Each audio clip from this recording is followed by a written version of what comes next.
All right, guys, so we are going to move on to the scientific revolution. So your notes in Unit 6 look like this. They are attached here in this link, so you can pull those up at the same time.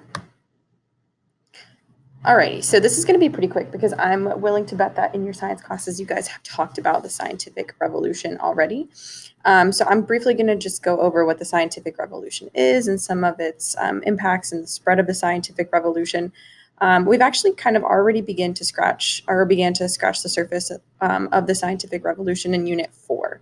So think about the Renaissance and the Reformation and mainly the Renaissance. And one of the four characteristics of the Renaissance was rationalism. And rationalism said that there should be more of a reliance on logic and reason rather than looking to religious explanation as far as understanding the world around us. So a lot of what the scientific revolution rests in is is that same principle of rationalism, that same understanding of rationalism, that we can actually understand the world around us by applying reason and logic. The scientific revolution is a revolution. So anytime we talk about revolutions, we're talking about change. So a time when we are changing the way that we are thinking and understanding the world and what we know about the world.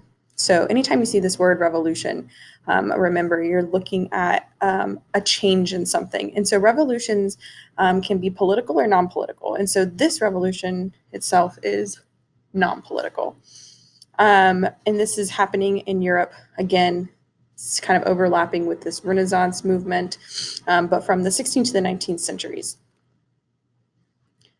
All right, so what exactly are we changing? So back in Unit 3, when we talked about the power of the church, we said that the church started a lot of educational universities or educational institutions. And so a lot of the basis for the understanding about the world was supported by the church previously and what scholars knew at the time during the Middle Ages about the world. And so the medieval knowledge of the universe was this, that the universe was basically unchanging. The universe was also geocentric. So geocentric meaning that the Earth was the center of the universe.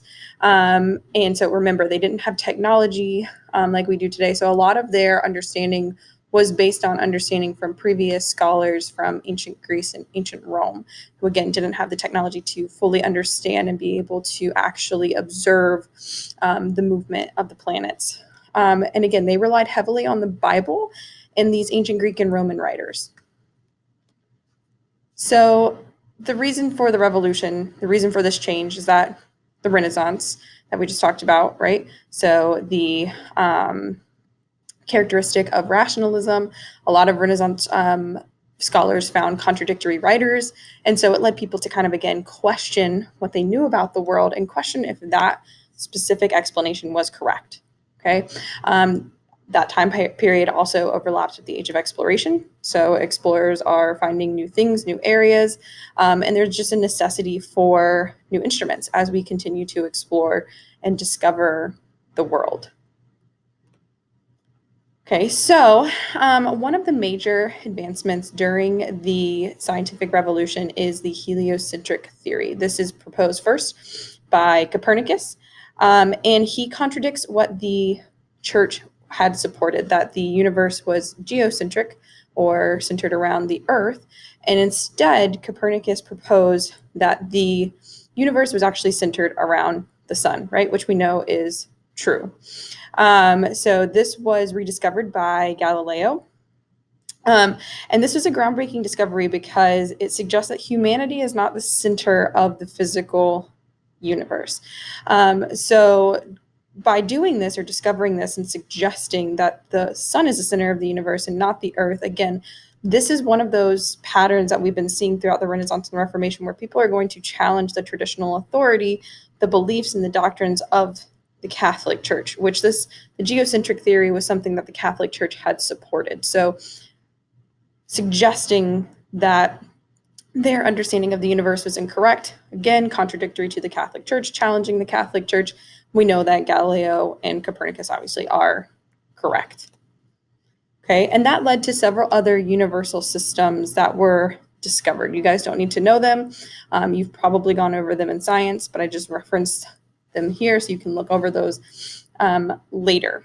But during the scientific revolution, these scholars, these scientists are using the scientific method to gather and test ideas. So you guys, again, you use this in science, the scientific method. So you have a series of steps that you go through. You ask a question that you want to know the answer to, or you make a hypothesis, you test it, right? You come up with your observations from testing your hypothesis, and then you come up with a conclusion, right, based on what you have observed. So again, the scientific revolution and the scientific method are resting upon that characteristic of rationalism, using reason and logic and observation rather than religious explanation for explaining natural phenomenons and the world around us.